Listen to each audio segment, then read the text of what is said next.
शरीर मनाची अवस्था पंढरीच्या दिशेने विठुरायाच्या भेटीसाठी निघालेल्या वारकऱ्यासारखीच झाली आहे. टाळ मृदंगाच्या निनादात सुरू असलेला विठू नामाचा हा गजर अवघ्या आसमंतात भरून राहिला आहे. चला भक्ती योगाचा समारोप करत असताना आपण सगळे या अवकाशात स्वतःला सामावून घेऊया.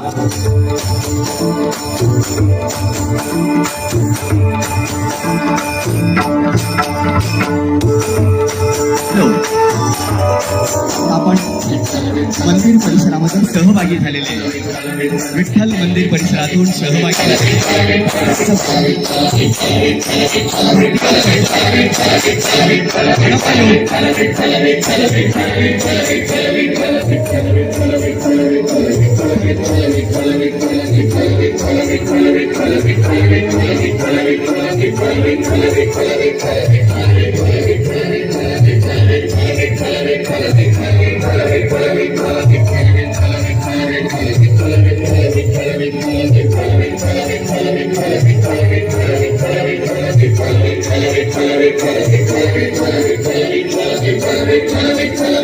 Vittala